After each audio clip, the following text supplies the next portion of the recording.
Well, Mississippi State lost a heartbreaker in extras. Let's break it down.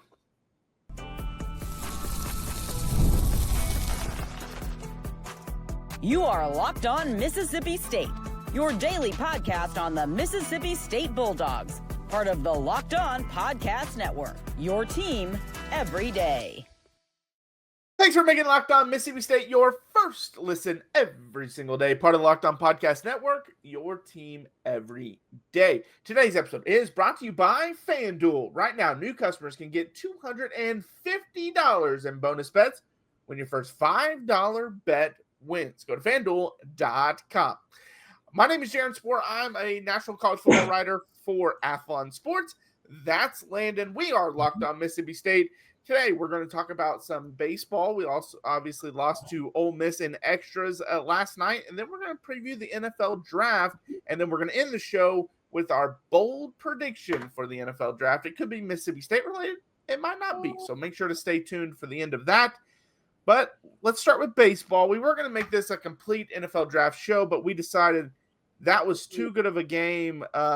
Ended up being a negative too good of a game to kind of ignore because it was kind of a heartbreaker. It was a game that we went into kind of thinking we would probably lose this game because Ole Miss, is they're 29-12 on the season. They're a ranked baseball club. They're a very good team. Very good. But again, the bullpen lets them down. You're up 7-5, heading to the ninth inning. Yeah, and I really don't want to be hard on McPherson because he really pitched a good outing. He did. He pitched 3.1 innings. He 6 strikeouts, but everyone's going to remember the 2-run home run that he allowed, which tied the game in the ninth. And he obviously gets pulled. And Luke Dotson, I believe, was I think Luke Dotson was the one that was in. Yeah, he was the one in the extra innings. The 10th inning when Ole Miss gets a run and ends up walking off Mississippi State. Yeah, this was a rough one, and it's hard to say. I mean, yes, it was the bullpen, but this was basically one of those bullpen games. I mean, I know that Noah Sullivan's kind of become your midweek starter, but he's only going 3 to 4 innings most times, so that's pretty much reliever work. But yeah, no one pitched bad and no one pitched great. Everyone was just fine, and last night that wasn't good enough. And I mean, the offense came back, gave you a lead late, and I mean, McPherson honestly probably pitched the best of everybody. I was about to say that if he doesn't allow the 2-run home run, we're talking about how good of a pitching outing he had. And we might even be talking about him for top dog of the week, honestly. Which obviously you can always say, well, if you don't allow a home run, you had a really good outing. But no, seriously, he pitched really well until that home run. And you know me, I hate it when announcers are like, oh, if this was completely different, the game would be completely different. Obviously, yes. But with baseball, when you pitch so well and you really just throw, in his case, like 2 bad pitches. I mean, it's so rough. That's why it's so hard to be consistently great in baseball because it's an inch off and you've blown a game. And it wasn't an incident where they just left him in and the floodgates were opening and he had no answer. Like as soon as he allowed the single, you keep him in. That's fine. But then after he allowed the home run, they pulled him right then. So it wasn't like they just left him in and he just kept getting hit. I mean, I guess it took him 2 times of seeing a guy give up 6 runs and no outs to figure out when it's time to pull someone. But I mean, on the positive side, that didn't happen. Right. Baby steps. Offense was good. I mean, put up hits up and down the lineup. It wasn't just one person really doing all the damage. So that's encouraging. I mean, it's one of those games, and it was a good game, but it's one of those games you either want to be on the winning side of or just a neutral fan. Yeah, it's so tough because we went into the game expecting a loss just because we knew how good Ole Miss was and how bad Mississippi State had been playing. And how bad they just played against Florida in a series they should have won that they lost. And then you're going on the road at Ole Miss. I mean, again, the rivalry factor, maybe that's how you get the win, but otherwise you don't have a lot of confidence going into that game. And then the game starts and it's 3-0. And then Ole Miss goes up 5-3, and you're like, okay, it's probably over. but then you score 4 runs in the 6th, and now it's like, uh-oh. It's like, we can do this. We might pull this off, and then you head to the bottom of the 9th, and you get the strikeout to start. I believe you started the bottom of the 9th with a strikeout, if I remember correctly, and you're like, okay. Here we go. Like, we might actually pull this one off, and then it's a single, and it's, again, you don't want to, freak out. It's like, okay.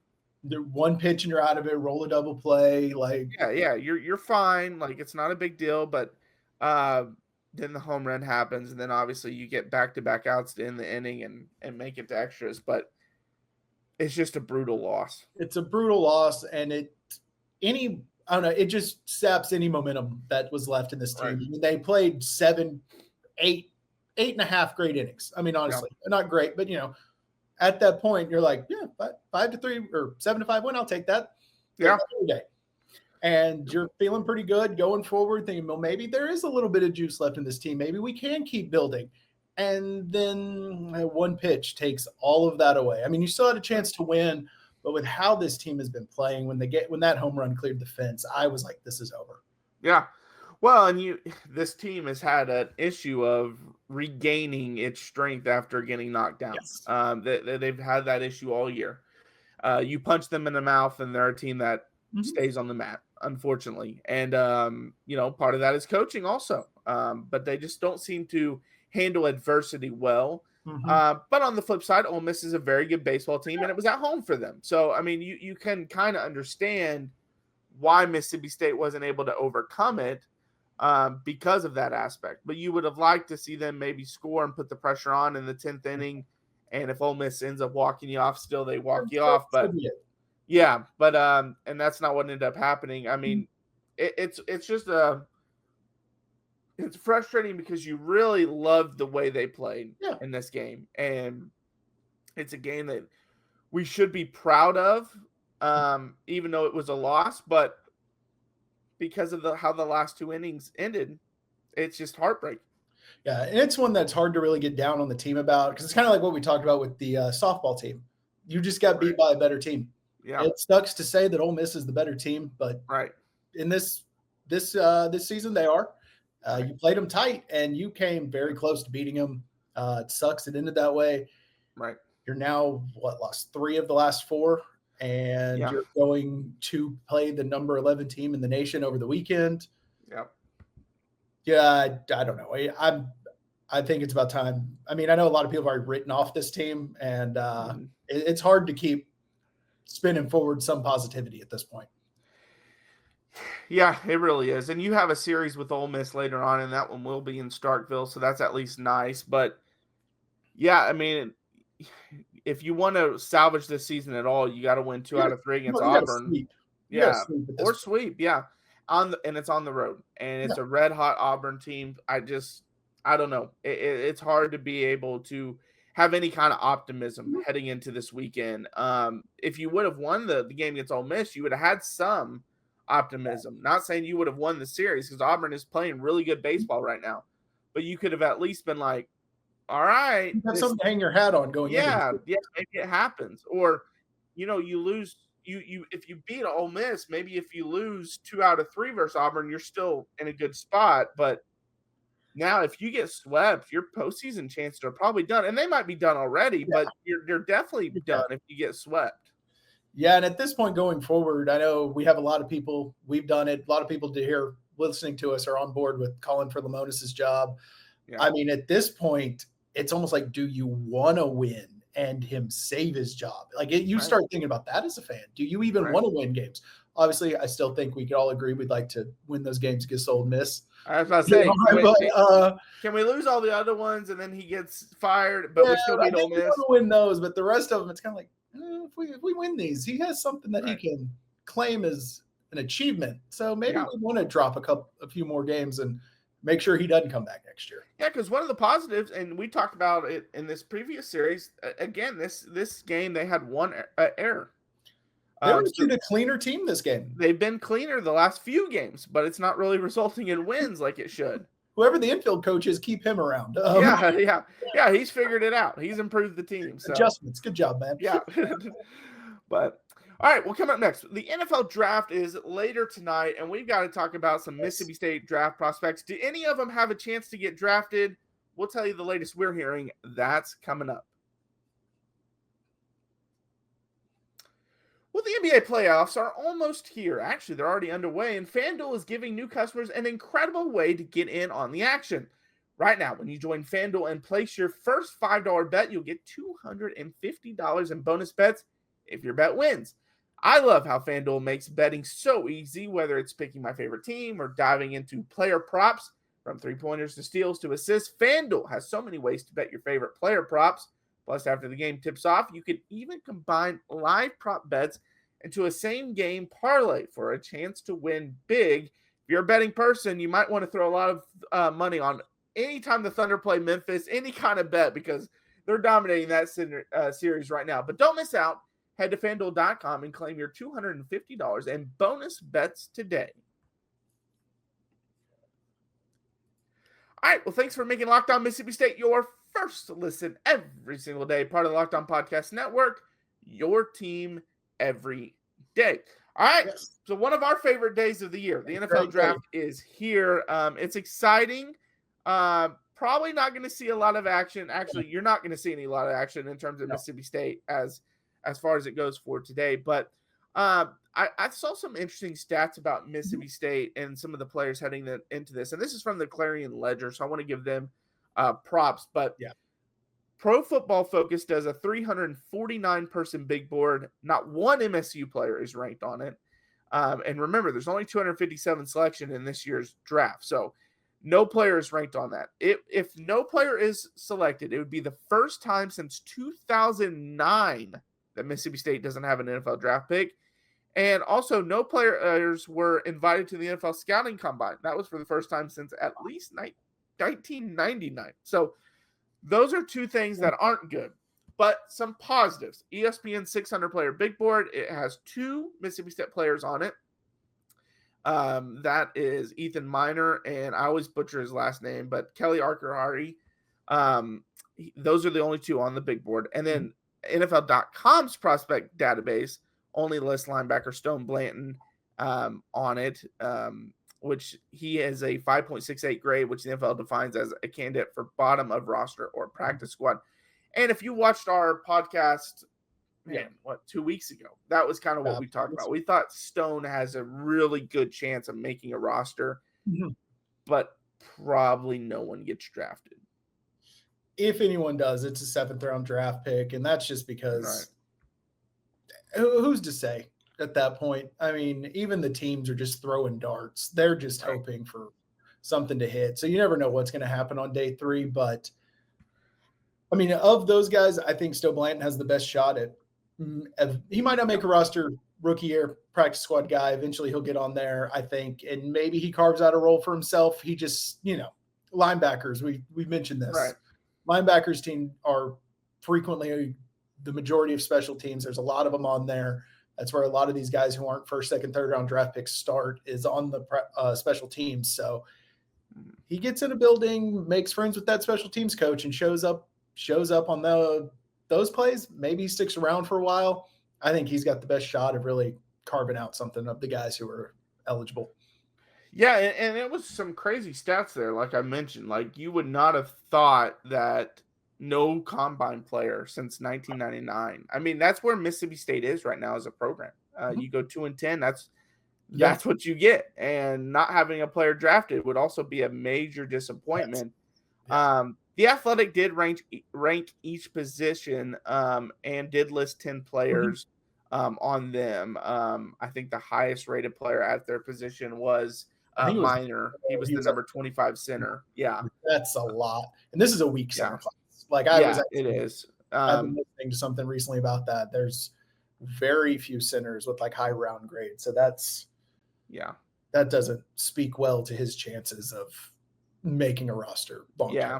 And KA only had 391 yards receiving and 2 touchdowns, but he did post that he was he visited the Dallas Cowboys and Chicago Bears. So maybe it's something that he gets picked up as an undrafted free agent as well. But it just doesn't look like, if you're a Mississippi State fan and you're watching the draft, waiting for that Mississippi State player to get drafted, you're probably going to be waiting for the whole draft because it Until doesn't next sound year? like someone's going to get drafted. Yeah, until next year.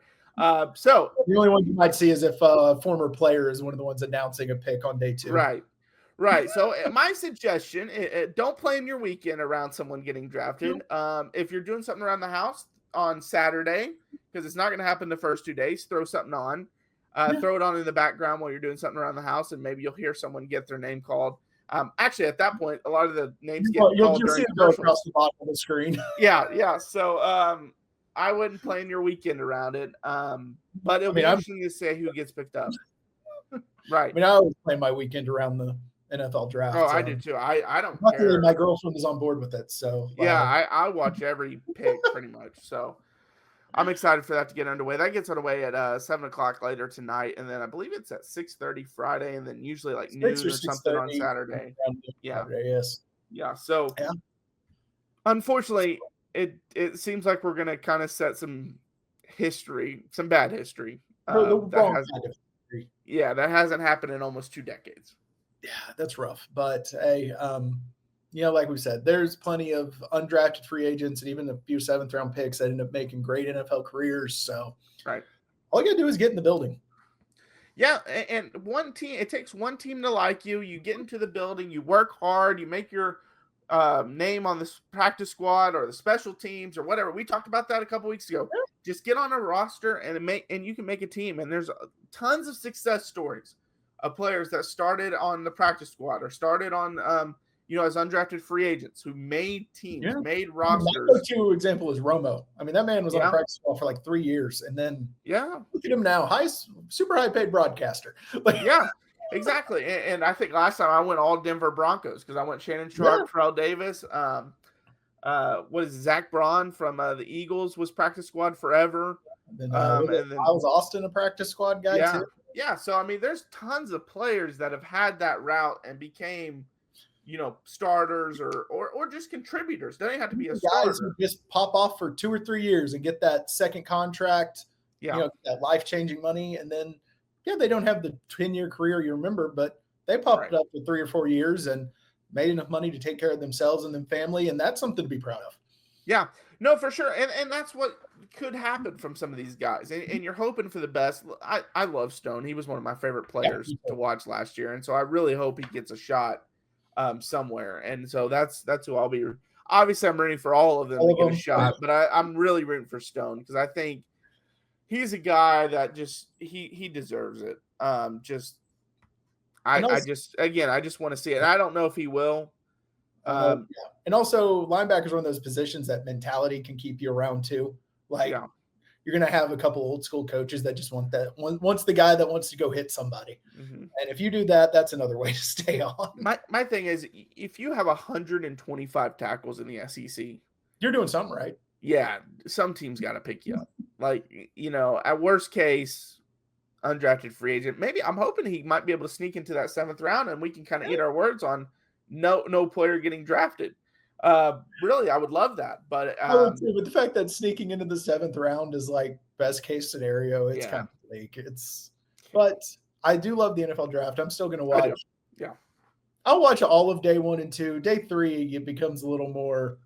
Day 3, I always have it on in the background. I'm doing stuff around the house, doing stuff, and it's on. That's kind of how I operate with day 3s typically. So, but hopefully peek up and you see Stone Blanton pop up on the screen, and then you sit there for 10 minutes before you get the highlight package. Yeah, right. If you get it. Sometimes they skip over guys. So if you get it. So but all right, coming up next, we're going to give our bold prediction for the NFL draft. Doesn't have anything to do with Mississippi State. You have to stick around and find out. We'll talk about it.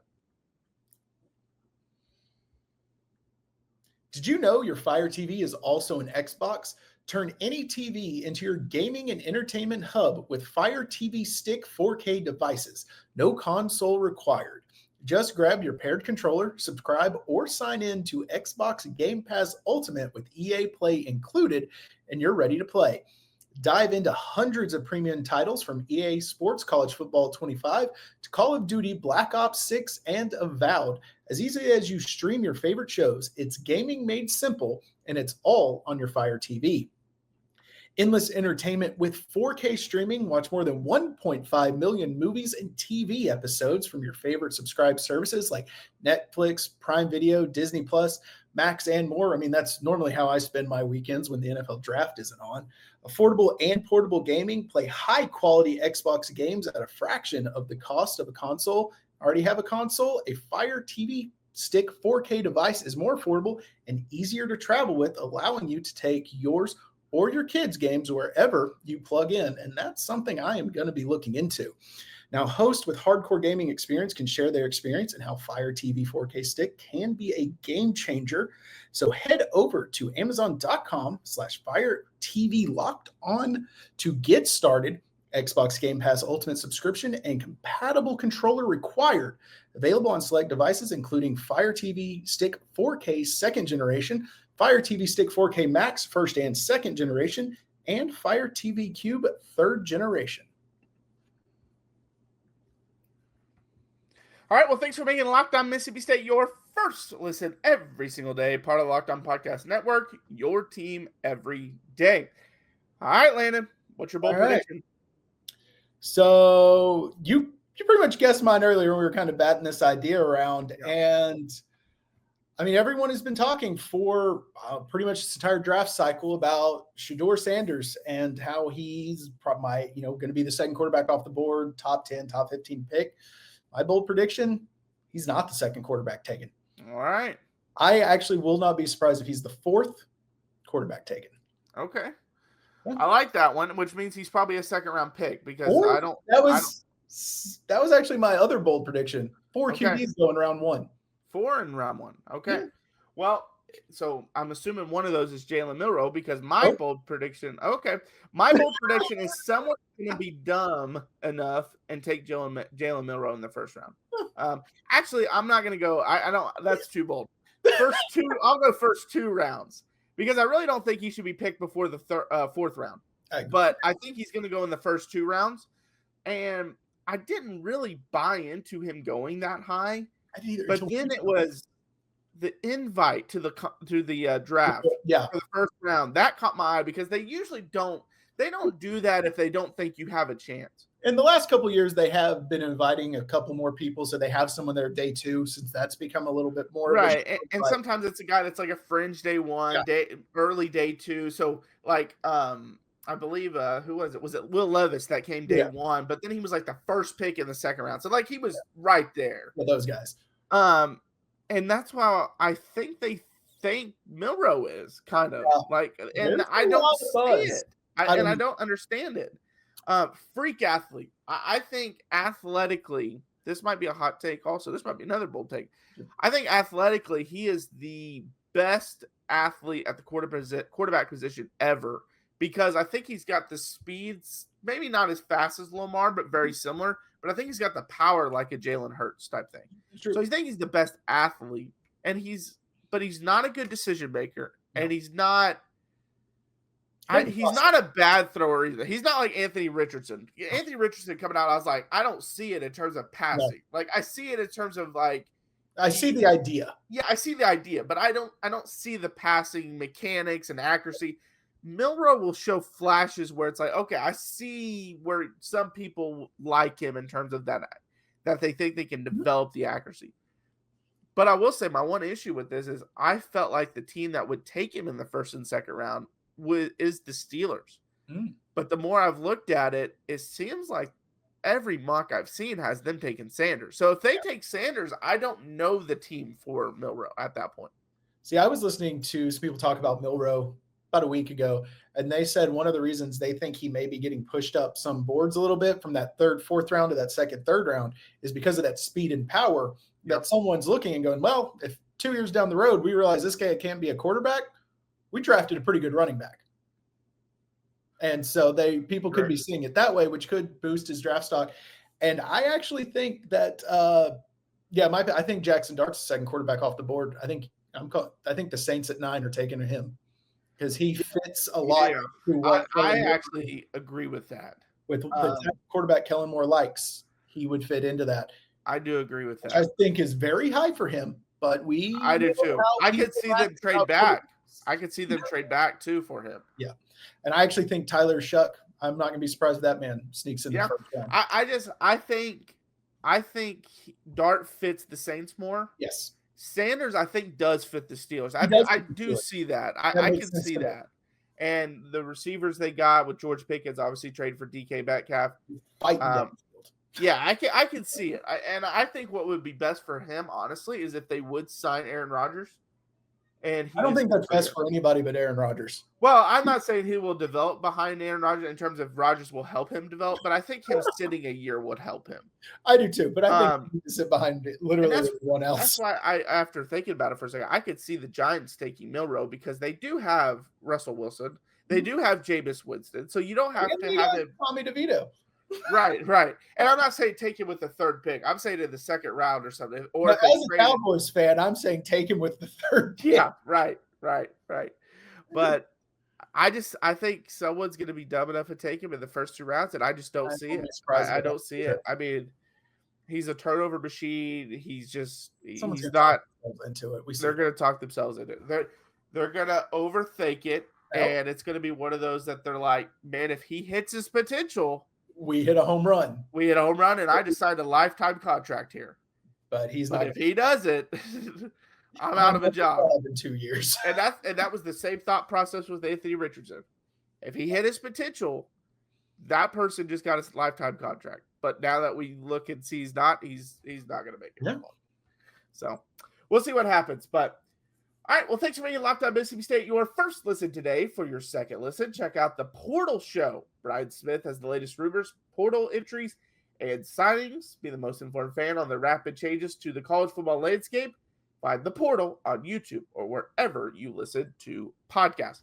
I'm Jared. Check out my work over on Athlon Sports. A lot of college football over there. A lot of NFL draft over there as well, especially with the draft happening this weekend.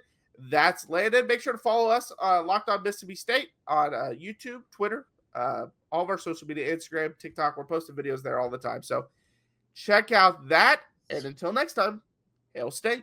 Hail State.